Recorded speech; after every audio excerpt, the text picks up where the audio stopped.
Last night I was out and I bumped into somebody who recognized me from living in LA.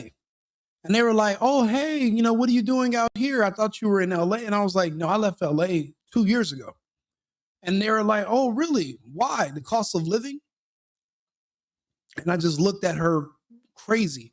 Now, I keep forgetting. She moved 2019. She hasn't been back since.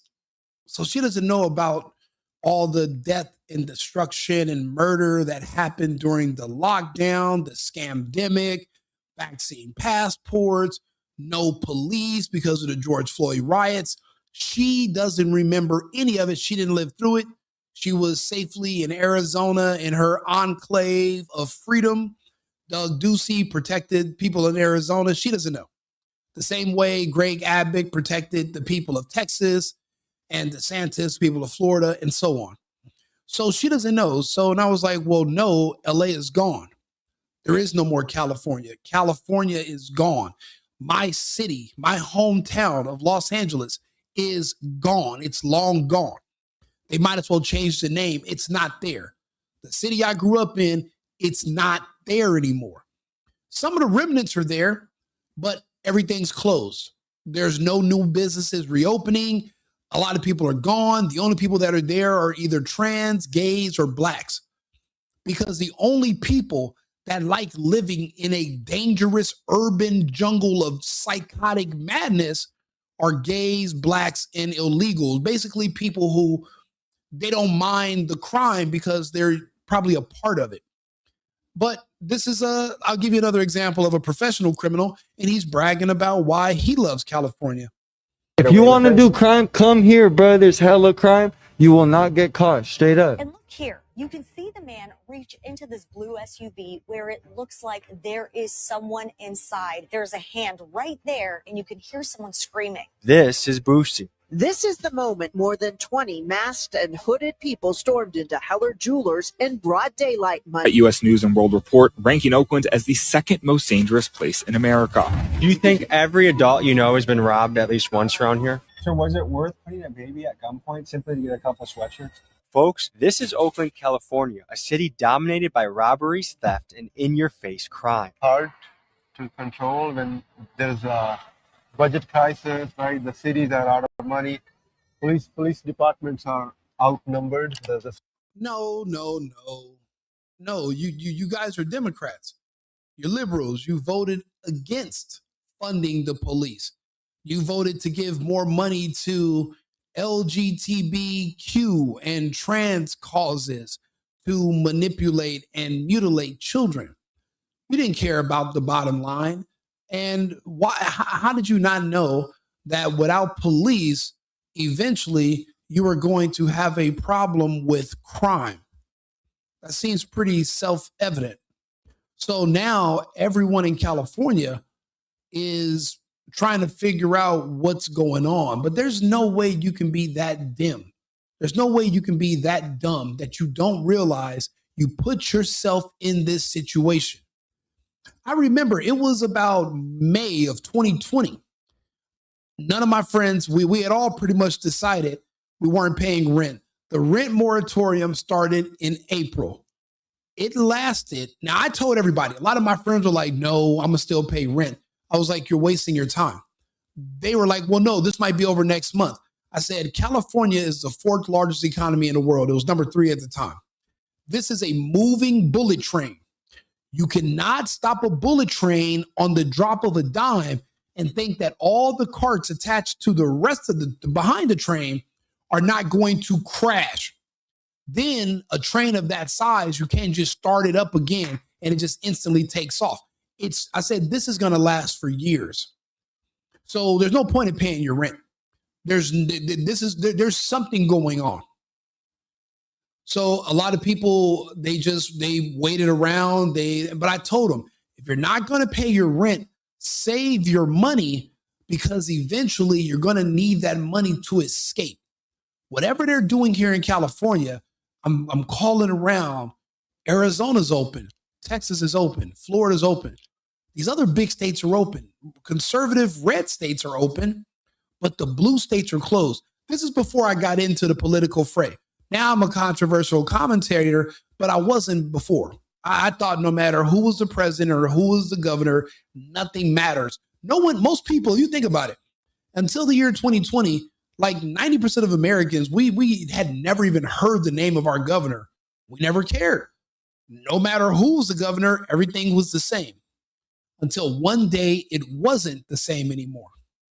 So we find out that now the lockdown's going to extend. But the George Floyd riots had began, and they were telling you that you can go out and protest, but you can't go to Walmart. You can go out and protest, but you can't the protest against police, but you can't protest against the lockdown because the virus will spread, but it won't spread if you're protesting against police in favor of George Floyd. And people just ate that up because everything was free. No rent, no bills, no responsibility. You no longer have to be an adult. So people got used to that. I remember when I first found out you couldn't call police, and you can call police and they wouldn't show up. I was scared to death. I was amazed. I never knew that could be a thing. So I told all my friends, hey, remember I told you to stop paying rent? You're going to need that money to move. Maybe move to Arizona, Nevada, move somewhere, maybe not too far from California, but you got to get the hell out of here. But no, Rico, I don't have that money no more. I'm like, what did you do with it? Oh, I bought TVs. I went to Hawaii. I went to Mexico. I'm like, wait a minute, during the lockdown? So you know what that means you had to do to get back into the country or to get into Hawaii. Wait a minute, after everything I showed you and told you, you're telling me you went out and took that fucking shot? You took the injection just to go get some fucking tacos and some pineapple juice? Tacos and coconut water? Like, learn to love America. You could just drive on vacation. You wanted to fly somewhere so bad that you let these people inject you. Now, a lot of my friends are sick and dead. We no longer have police. Crime is rampant. See, a friend of mine who's a police officer in LA, he said that now it's policy. It's not officially written, but the higher ups tell the cops now, try to find more white people to arrest, because if you arrest someone who's Hispanic or black, you'll probably lose your job. So if you're a criminal and you're black or you're Latino looking, the best place in the world for you right now is Los Angeles, or anywhere in California, because the police won't arrest you anymore. See, they're purging all the white people out of LA. So you can commit crimes against white people and nothing will happen. And if you're white and you try to defend yourself, they will drop the fucking hammer. They will drop the book on you. They will throw it at you like Brett Favre throws a pass.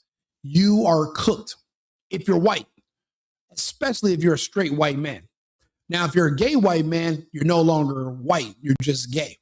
A lot of people don't know that. If you're gay, you don't have a race anymore. Gay is your race. So you might see someone who's a bald black lesbian. You think she speaks on behalf of black people. She doesn't. She's lesbian. She's just manipulating black people, but her interests and who she represents are the gays. So those are who took over California, the gays, and then they use the blacks as their muscle, their foot soldiers. That's why when you try to speak out against them or anything, they send a bunch of black people who are immune to prosecution and to arrest now. They send them after you to harm you, to fight you. That's why you don't see too much going on in California, because they have their security now. So we were on a slippery slope. This did not happen overnight. Just in case you're wondering, how did things get so bad in California? I just tried to sum it up for you in 4 minutes. Staffing is at the lowest levels. Around 600 police officers right now at City of Oakland. We pay taxes. Extreme amount, right? Right. You pay some of the pay highest in the taxes country. In the country, right? Yeah. Public safety should not be a wish list. It should be given. I think what really hurts is a lot of us feel like we're watching the downfall of America. And it started off in slow motion. In some ways, it feels like it's just speeding up. And it's really sad because there are a lot of people that bust their ass in this country. People that are absolutely hustling to try and just live and survive and raise kids and buy a house. And our taxes just keep going up. But the standard of living is getting lower. Yeah, see, that's the problem. I don't respect anybody who volunteers to continue to live in California with everything that they've already seen and been shown. You know, being a California, a native Californian, I can tell you our problem. Our biggest problem is arrogance. See, the way the United States pretends that the rest of the world is just a shithole with everybody living in mud huts. Yeah, that's how Californians look at the rest of the United States. We don't know anything about the rest of the country. We think the rest of the country is a nuclear wasteland with zombies and everyone's living in mud huts. So, and that's just because of propaganda. We think that California is the best thing since sliced bread. But all that nice weather and beautiful mountains means nothing if you're killed in a robbery or if you're stabbed because you're white or you're killed in a home invasion. A beautiful beach that you're buried next to is not necessarily a consolation prize. I can't afford to get killed in California just because I'm walking down the street randomly because there's no consequences. I have plans for the next week. I can't do it. But in our minds, there's no other option. So we just stay there and we take the abuse. The problem is, while we're taking the abuse, we're empowering the abusers, the fraudsters, the globalists, the anti-American communists who have literally turned our state into a fake supermajority by using fraud to convince people that the state is bright blue when it's really bright red. If it wasn't for illegal aliens and fraudulent votes and the whole state being captured, it would be a Republican state.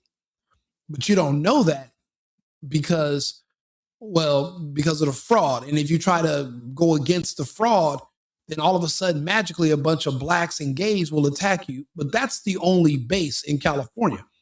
We outnumber them, but you think they outnumber us conservatives, and you're wrong. This is unfortunately, we don't have enough backbone to do much about it. They're telling me there's a new sheriff that's running for governor and all this other stuff. But with the fraud that I've seen, it's really hard for me to believe that change is going to happen. But I'll believe it when I see it. Do me a favor, if you're from California, or if you know anything about what I'm talking about, or if you've seen the crime and everything collapse and go down, tell me about it in the comments. I want to hear your thoughts. Share the video, put me in the algorithm. I appreciate your support. I appreciate your comments also. I like to have these discussions. So like and subscribe, share the video. Remember, America first, America only. I've been needing to find a new apartment, which has not been easy with credit as bad as mine. Luckily, I found cosigning.com. They connected me with a cosigner who helped me get my dream apartment for me and my dog. I just paid a small fee and was able to move in fast. Get the cosigner you need for the apartment you want. Check out cosigning.com today.